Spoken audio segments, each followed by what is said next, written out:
Good evening, everyone. In the last class, we discussed about the applications of the Gauss law, where with the help of Gauss law, we calculated the electric field due to infinite line charge and due to infinite plane sheet, right? Due to non-conducting infinite plane sheet, and as well as we calculated the electric field due to hollow spherical charge distribution, right? Now, in this lecture, we'll be discussing about the electric field due to uniformly charged non-conducting sphere, right? By non-conducting sphere, we mean that the charge will not only reside on the surface of this sphere, right? But the charge will be present inside this sphere also, right? In the volume of this sphere, right? So the total charge will be distributed uniformly throughout this sphere, right? So let's suppose that we have a uniformly charged sphere. This is the uniformly charged sphere, right? And the total charge on this sphere, let's suppose plus q is the total charge on this sphere, right? And the radius of this sphere is equal to capital R, right? So this is the uniformly charged non-conducting sphere, right? If the sphere would have been a metallic or a conducting sphere, then the charge would have been residing on the surface of this conductor. Then the electric field inside this sphere would be zero, right? But it's a non-conducting sphere, so it will not conduct any charge to the surface of the sphere, right? The charge will be uniformly distributed in the volume of this sphere, right? So what we have to do is that we have to calculate the electric field due to this non-conducting sphere inside as well as outside the sphere, right? So first of all, we'll be calculating the electric field outside the sphere, right? So let's suppose we have to calculate field. We have to calculate electric field. We have to calculate the value of E at a distance R greater than capital R, right? That means there is some point outside the sphere which is at a greater distance than the radius of the sphere, right? So we can represent that point like this. Let's suppose this is the point P. This is the point P here. And at this point P, we have to calculate the magnitude of this electric field strength, right? And let's suppose that this P is at a distance of R, right? This is at a distance of R. So what we'll be doing is that we'll be constructing a Gaussian surface, which will be spherical in nature, right? For the sphere, the Gaussian surface is spherical in nature. So we'll be constructing a Gaussian surface here.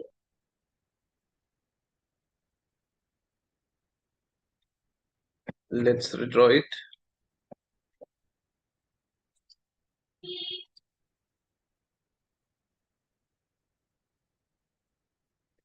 Let's suppose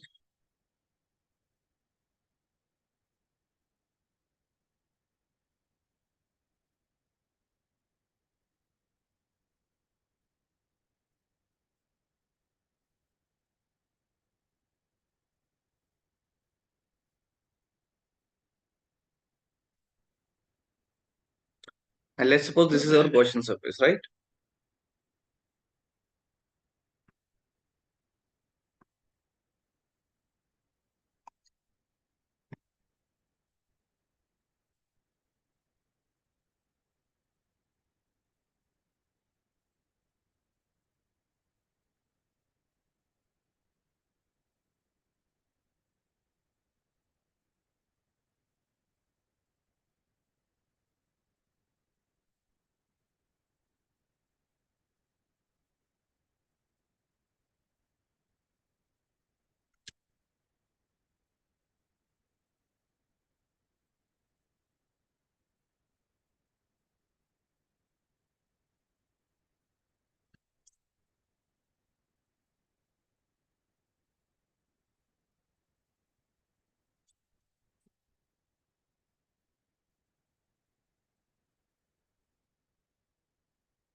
Let's suppose that this is our Gaussian surface, right? So this is our Gaussian surface, and on this Gaussian surface, we have to calculate the strength of the electric field at some point P, right? At some point P on this Gaussian surface, right? At a distance of R, right? This is nothing. This is our Gaussian surface. and we'll be applying the Gaussian law on this Gaussian surface, right? So all the calculation will be done with respect to this surface, right? On the Gaussian surface, right? And let's suppose the direction of the electric field will be here, radially outwards, right? It will be radially outwards. And let's suppose E is the magnitude of the electric field vector at this point P on this Gaussian surface, right? So Gaussian, using Gauss law, it will be nothing. It will be integral of E dot ds, right?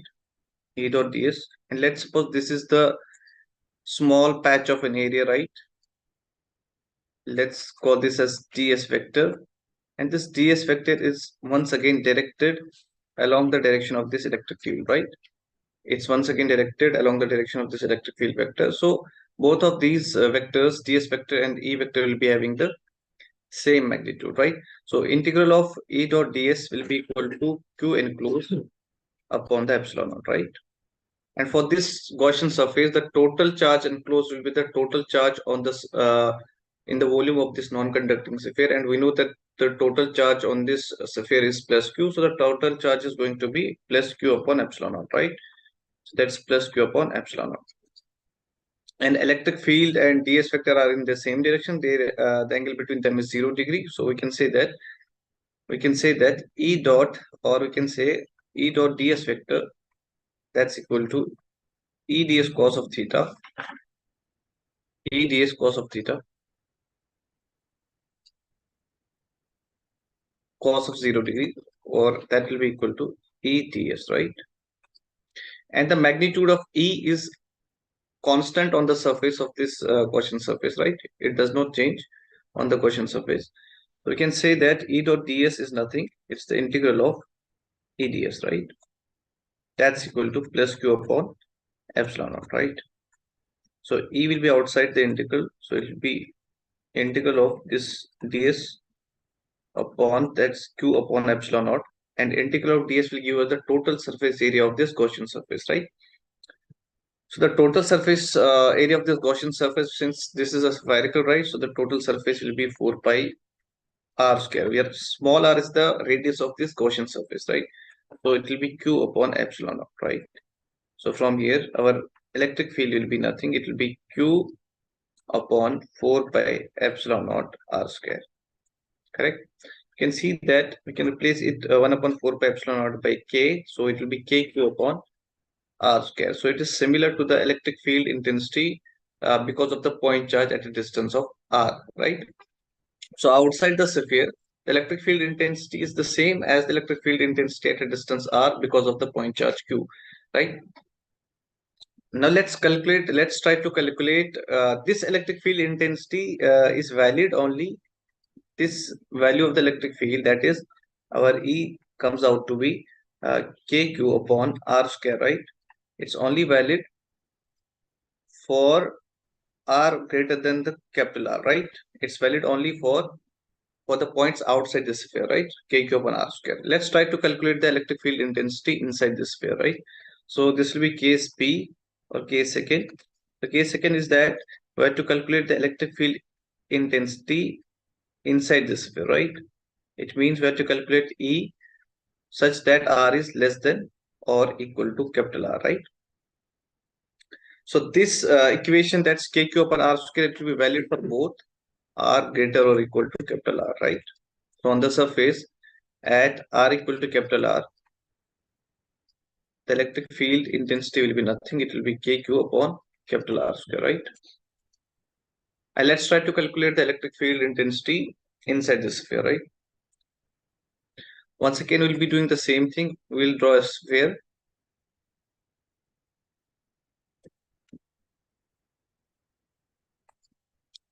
We'll draw a sphere of radius capital R. The total charge on this sphere is plus q. And now we have to calculate the electric field inside the sphere. So we'll be drawing a Gaussian surface, which will be inside the sphere, right?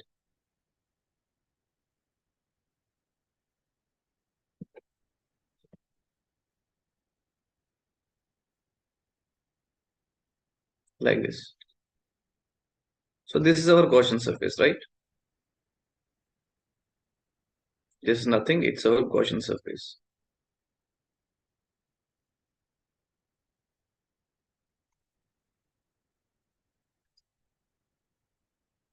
This is once again our Gaussian surface. And let's suppose once again the radius of this Gaussian surface is small r, right? This is the radius of this Gaussian surface. So we know that now the charge enclosed by this Gaussian surface will be different, right? It will not be the total charge plus q, it will be different. It will be less than the plus q. We have to calculate how much charge actually this Gaussian surface enclosed, right? So what we can do is that either we can go with the integration or we can use the concept of density, charge density here, right? Since it's uniformly charged sphere, right? So the charge density of this charge density of the charge enclosed by this Gaussian surface will be same as the charge density of the total sphere, right? So what we can do is that the total charge on this surface is plus q. So the charge density will be nothing, that's rho, that's q upon plus q upon, that's the volume of this sphere, that's 4 by 3 pi r cube, right? And that will be same as the charge density enclosed by this Gaussian surface, right? Let's suppose q is the charge inside this Gaussian surface and the volume of this Gaussian surface is 4 by 3 pi small r cube, right? So this 4 by 3 pi, 4 by 3 pi will go. So the charge enclosed by this Gaussian surface in a radius of r, right? It's going to be q times r cube, small r cube upon the capital R cube, right? So this is the total charge enclosed by this Gaussian surface, right? So again, we'll be using the same concept, that is the Gauss law. So integral of E dot ds, that will be equal to the charge enclosed upon the epsilon naught, right? The charge enclosed by this Gaussian surface is capital Q r cube upon r cube epsilon naught, right? So integral of E dot ds, it will be once again E integral of ds, that's q r cube upon epsilon naught capital R cube, right? Or we can write it integral of ds is will give us the total surface area of this Gaussian surface. We know this Gaussian surface is having a radius r. So the total surface area of this Gaussian surface is going to be 4 pi r square, right? That will be equal to q r cube upon epsilon naught r cube, right? Capital R cube. So r square and r cube will go here. So we'll be left with the magnitude of the electric field intensity, that's equal to q r upon 4 pi epsilon naught, 4 pi epsilon naught r cube, right? So this is the electric field intensity inside this Gaussian surface, or we can rewrite it as kq into r upon r cube, right? Correct. So this is the electric field intensity inside this non-conducting sphere, right? Magnitude of the electric field intensity inside this non-conducting sphere, right? So we can just highlight this equation. So this equation is valid for both, that's r less or equal to capital R, right?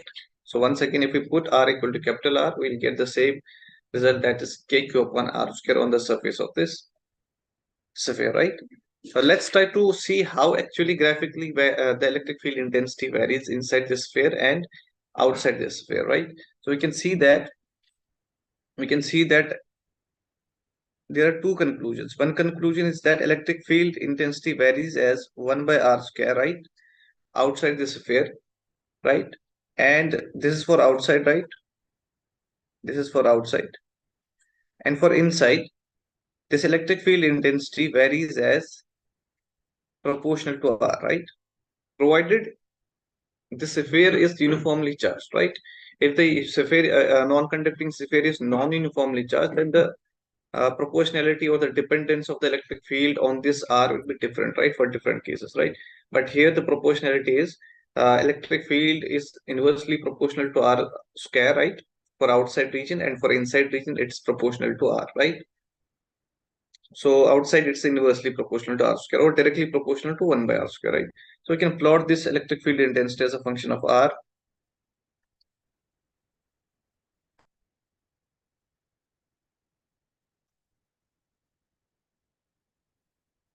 So let's suppose this is E on the y-axis and R on the x-axis, right?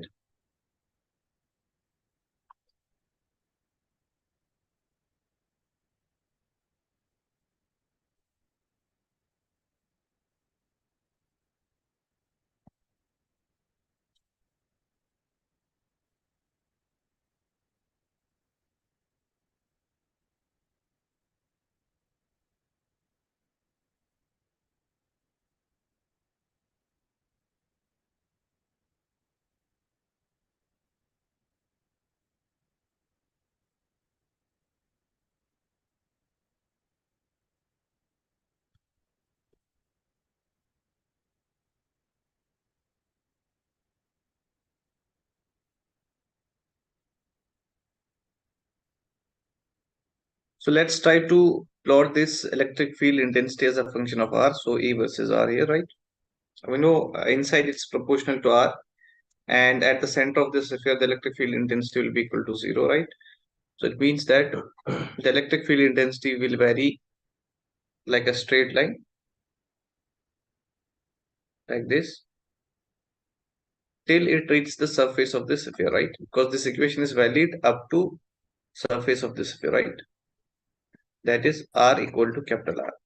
And what happens is that then electric field intensity is inversely proportional to the R square, right? Then this is how the electric field intensity is going to vary. So the electric field intensity will approach to 0 as R tends to infinity, right? So here E is proportional to R, correct? And the maximum value of this electric field intensity is at the surface of this sphere, that's equal to KQ upon capital R square. So on the surface of this sphere, uniformly charged sphere, the electric field intensity has got the maximum value, right? And it is 0 at infinity, right? As well as at the center of the sphere, right? So that was it with respect to the with respect to the applications of the Gauss law. So almost we have done all the applications of the Gauss law, right?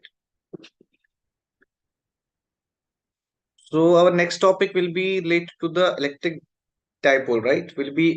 We'll try to calculate the electric field due to dipole, right? So what actually electric dipole is? It's a system of system of two equal and opposite charges, right? System of two equal and opposite charges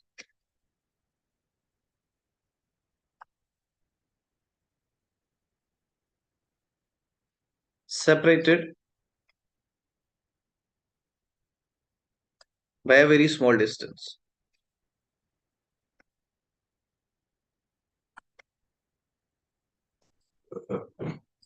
Separated by a very small distance, right? So electric dipole is nothing. It's a system of two equal and opposite charges which are separated by a very small distance. Let's suppose we have two charges here. One is plus q and another is minus q, right? And the separation between these two charges is equal to L, right? That's equal to L. So we can say this is a dipole, right? One is of charge plus q, another is charge of minus q with the separation between them as L. So that's how we define the electric dipole, right? And associated with this electric dipole, we define the dipole moment as the term dipole moment. This dipole moment tells us about how the two charges are separated with each other, right? How much the two charges are separated with each other. So we define a term or the physical quantity, that's the dipole moment. So dipole moment is nothing. It's the magnitude of one of the charges, product of magnitude of one of the charges, right? And the distance between them, right? So suppose that the distance between the two charges here is equal to L and the charge is Q. The dipole moment of these two charges will be Q into L, right? And the dipole moment is a vector quantity, and the direction of this dipole moment is always from the negative charge to the positive charge. So this dipole moment will be directed like this. The direction of this dipole moment is always from the negative charge to the positive charge, right? So this is the direction of this dipole moment, and it is represented by P. So this gives us the direction of this dipole moment, right? Or we can rewrite as, if this L is represented by this vector from minus q to plus q, we can write it as q into L vector, right? Where L is the length vector, right? So this is how we define the dipole moment between the two charges, right? Let's suppose that we have charge q here, and we have minus 2q charge here, right? Minus 2q charge here, and we're having another charge plus q here, right? So three charges are there. One is plus q, another two charges are each of magnitude plus q, and other charges of magnitude minus 2q, right? So let's suppose that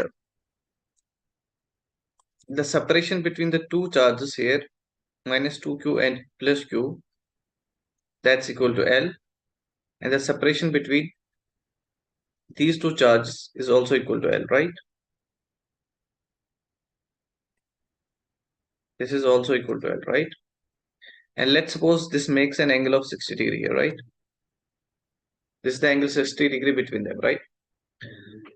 So the dipole moment of this system will be like this minus 2q charge will be behaving like minus q charge and minus q charge here, right? The dipole moment because of this minus q, because of this plus q will be along this direction, that's P. And because of this minus q and plus q will be along this direction, that will be once again equal to P, right? So we can say that these are the two dipole moment vectors. One vector is along this direction, correct? Let me call this as P vector, and another vector is along this direction. Let me also call this as P vector, right? Because the magnitude of these both these uh, vectors, let me call this as P1 vector, let me call this as P2 vector, but the magnitude of both the dipole moments is equal, and both the dipole moments are at an angle of 60 degree with each other. So the P1 mod of P1 is equal to mod of P2, right? That's equal to Q into L, right? Q into L. So this is the magnitude of the both the dipoles, right? So we know that whenever we have two vectors at an angle of 30 degree and the magnitude of both the vectors is equal to are same, magnitude of both the vectors are equal, then we can write that the resultant of both these vectors will be nothing. It will be 2p cos theta over 2, where theta is the angle between them and the angle between them is 60 degrees. So it will be 2p cos 60 upon 2. That is 2p cos 30 degree, right? That is 2p cos 30 degree. So the net dipole moment, not momentum, net dipole moment will be 2p, and the value of p is q into L, right? Q into L. Cos 30 degree. Cos 30 degrees root 3 over 2. So 2 and 2 will get cancelled. We'll be left with root 3 q into L. So this will be the net dipole moment because of this system of charge, right? Plus q and minus 2q. And similarly, if we place both the system of charge like this, we have plus q here and minus 2q here, and we are placing a plus q here, right? And once again, the separation between these charges are given as L and L here, right? Correct? So L and L here. So we can split this charge once again into two charges. One is minus q, another also minus q, right? So once again, there will be two dipole moments here. One will be in the upward direction, right? Let me call this as P1 vector, and another will be in the rightward direction. Let me call that as P2 vector, right? And we can say the direction of the direction here, the direction of the two dipole moments will be along this in this case, right? This will be the direction of the resultant dipole moment, right? So the P vector, that's the resultant dipole moment, will be equal to P1 vector plus P2 vector, right? Here in this case also the two dipole moments are at an angle of 90 degrees. So we can write the mod of P vector as 2P cos of 90 upon 2, right? That will be equal to 2 into P is Q into L. Cos 90 upon 2 is cos 45, that's 1 over root 2, right? And 2 over root 2, we can write it as root 2, right? Root 2 Q into L, right?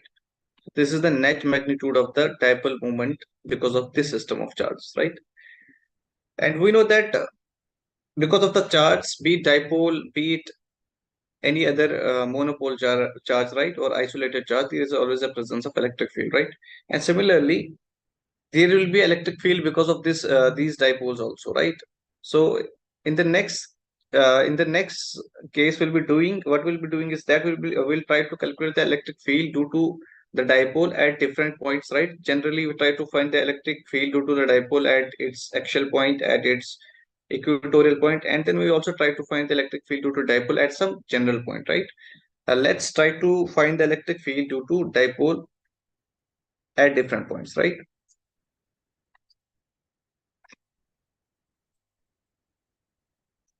So electric field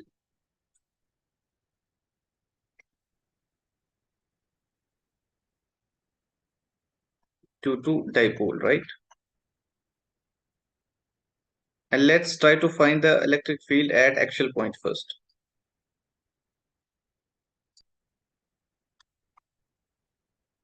First, we'll be try to find the electric field due to this dipole at axial point, right? Due to short dipole, right? And let's suppose that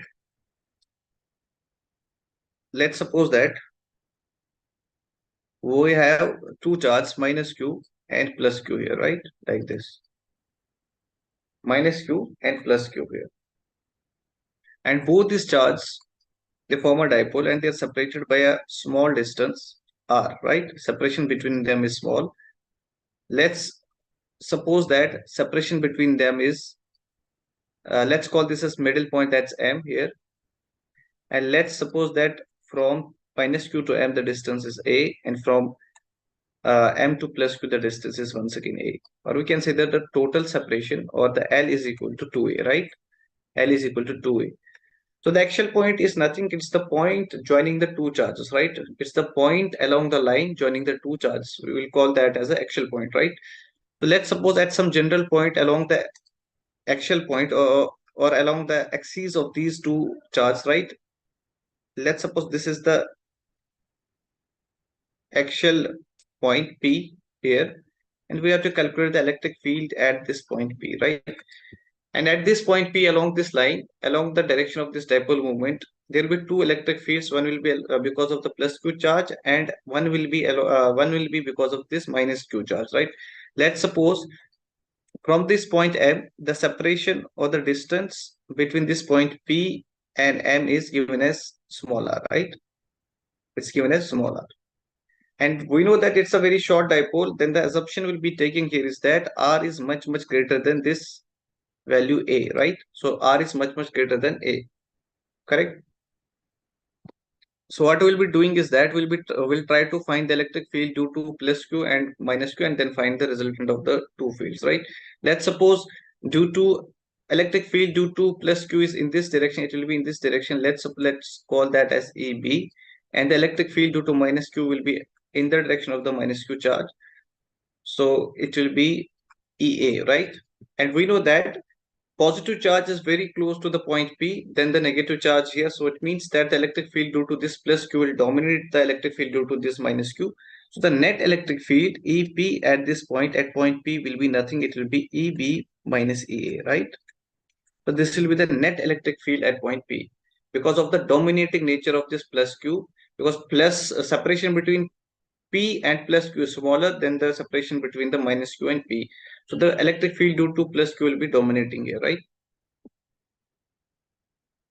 So electric field due to B will be nothing. It will be once again, it will be KQ upon the separation between P and M.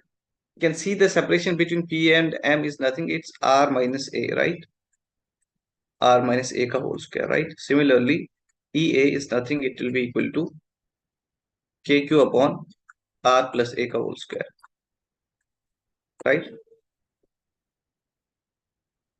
The total field here will be EP. That's equal to KQ upon R minus A ka whole square minus KQ upon R plus A ka whole square, right? So we'll take KQ as common here. We'll be left with 1 upon R minus A ka whole square minus 1 upon R plus A ka whole square. And if we expand this R minus A ka whole square and R plus A whole square and cross multiply these two,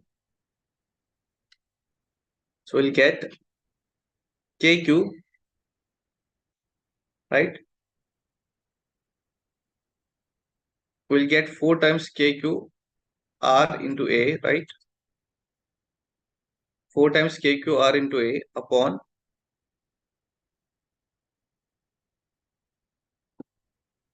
R minus A whole square multiplied by R plus A square. We can write it as R square minus A square ka whole square, right? So this will be the net electric field, right? At this point. So that is 4 KQ R into A upon R square minus A square ka whole square, right? Now we'll be using this assumption that for this is a very short dipole. It means that r is much greater than a, or we can say that r square will be also much greater than a square, right? So we'll be neglecting this a square with respect to this r square. So we'll be left with EP will be equal to 4kq r into a upon r to the power 4, right? R to the power 4. So this r and r will get cancelled. We'll be left with r cube here. So it will be 4kq into a, right, upon r cube, right? Now we know that the dipole moment is p here. The magnitude of the dipole moment is p here, right? And the dipole moment p is nothing, is the magnitude of one of the charges q and the separation between them. The separation between these two charges is equal to 2a. So q into 2a is the magnitude of this dipole moment. So we can replace here. We can rewrite it as 2 times k into 2 times q into a upon r cube, right? Now this 2 times q into a we can replace with p. So it will be 2kp upon r cube, right? And we know that here the magnitude or the electric field due to plus q was dominating as compared to the magnitude because of this minus q. So the direction of this electric field will be along the direction of this dipole moment, or we can say that if this dipole moment is directed along the x-axis, then the electric field along the axial point will also be directed along the x-axis here, right? So it will be directed along the x-axis. So we can write it as I cap. So EP will be equal to 2kp upon r cube with the direction along positive x-axis. So one of the important conclusions here is that the direction of electric field vector at axial point, direction of AP vector is same as direction of P vector,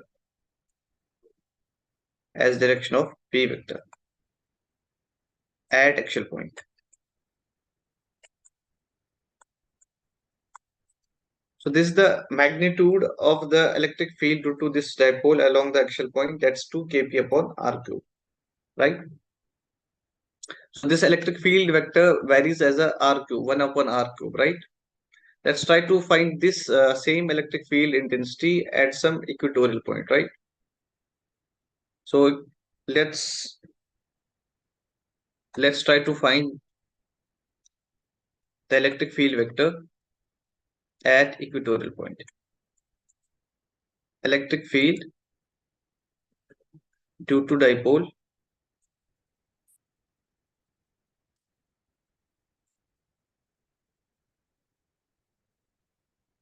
at equatorial axis, right?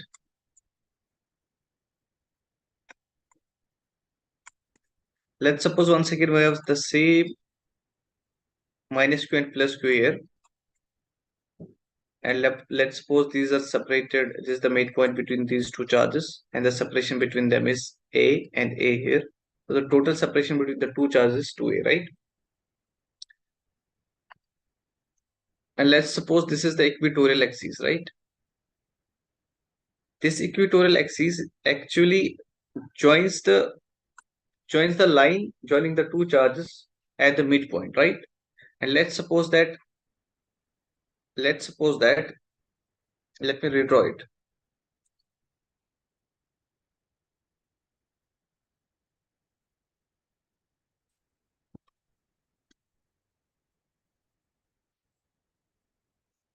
Let's suppose this is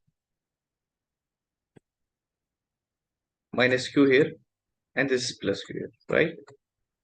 And they are separated by distance 2a. This is the middle point M, and this is distance a, and this is once again distance a, right? And this is the axis, equatorial axis.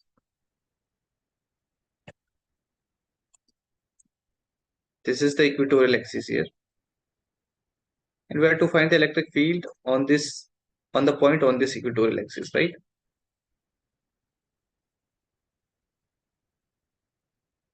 Let's suppose we have to find the electric field intensity at some point P, right? This is the point P, we have to find the electric field, right? So let's join these 2 points.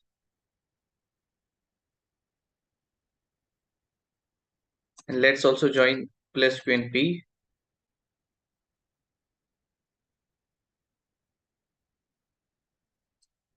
And let's suppose this is distance between P and M, or distance between the center of the dipole and this point P is equal to R, right? The electric field because of this minus Q charge will be towards this Q charge. Let me call that electric field as AB. And the electric field because of this plus Q charge will be away from this plus Q charge and it will be like this. Let me call this as EA, right? This is EA. And if this is A, this is R, then this distance between Q and P will be under root of A square plus R square, right? This distance is also going to be under root of R square plus A square, right? Let's suppose this angle here is theta, right? And this angle will also be then theta equal to, right? Another resultant of both these electric fields, E and P, right? It will be along this. This will be the resultant of both the electric fields, like this. This is going to be the resultant. Let me call this resultant as E vector, right? E vector. If this angle is theta here, then this angle is also going to be theta. And we know that the electric field intensity or the magnitude of EA and EB is equal. It means that the resultant must be bisecting the angle between these two vectors EA and EB, right? If this is theta, then this angle must be theta, right? So this angle must also be theta. And the magnitude of EA is equal to magnitude of EB, right? Or we can say that. And the magnitude of E and EB is nothing, that's KQ upon under root of R square plus A square ka whole square, right?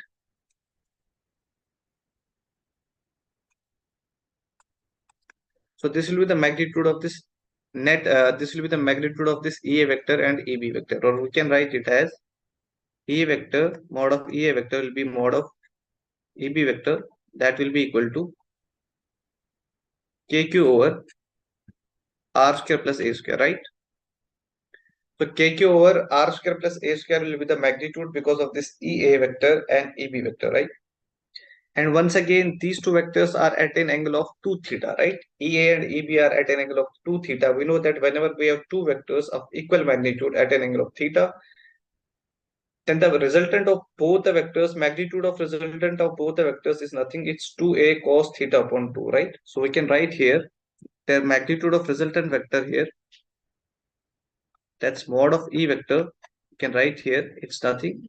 2 times mod of EA cos of theta is the angle between the two vectors. Here the theta is nothing, it's 2i theta, right? On 2. So this 2 and 2 will get cancelled. So we'll be left with 2 times mod of EA cos of theta, right? Now we can calculate the cos of theta from this triangle. From triangle, let me call this as O point O. From the triangle PMO, right? The cos theta is nothing, it's A upon under root of A square plus R square, right?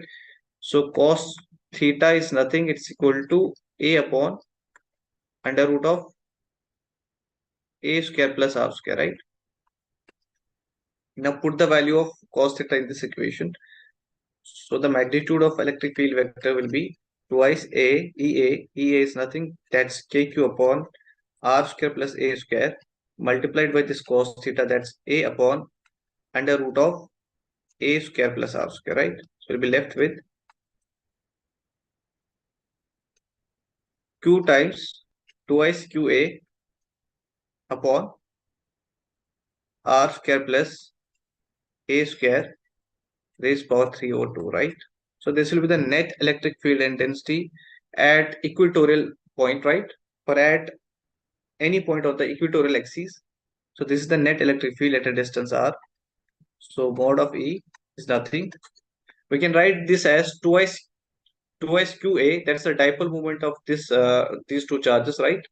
That's the dipole moment of this dipole. We can replace it with p, so it will be k into p upon r square plus a square over 3 by 2, right?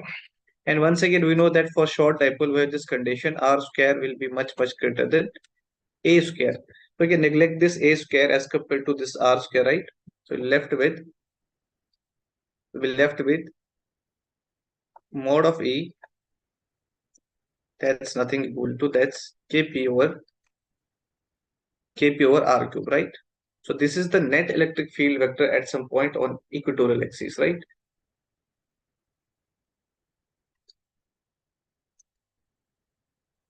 This is the net electric field vector, or the net electric field magnitude of the net electric field at some point on the equatorial axis of a dipole, right? And we can see that the direction of this electric field, net electric field vector on the equatorial line is nothing, it's opposite to the direction of this dipole moment vector, right? So this is the conclusion here. This is a very important conclusion, that at equatorial axis, at any point on equatorial axis,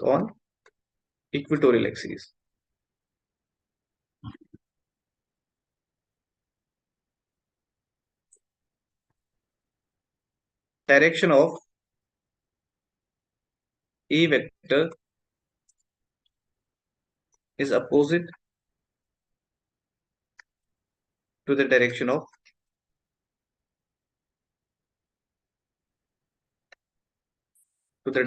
P vector, right? So in case of at actual point, the direction of electric field vector and dipole moment vector is same, but on the equatorial point, right, the direction of electric field vector is opposite to the direction of dipole moment, right? So these are the two important conclusions, and both these conclusions we'll be using in the next lecture to determine the electric field at some general point, right? Both this conclusion will be using in the next lecture to determine the electric field vector due to dipole at some any general point, right? So that's it for today. In the next class, we'll be discussing the general point electric field, right? So take care.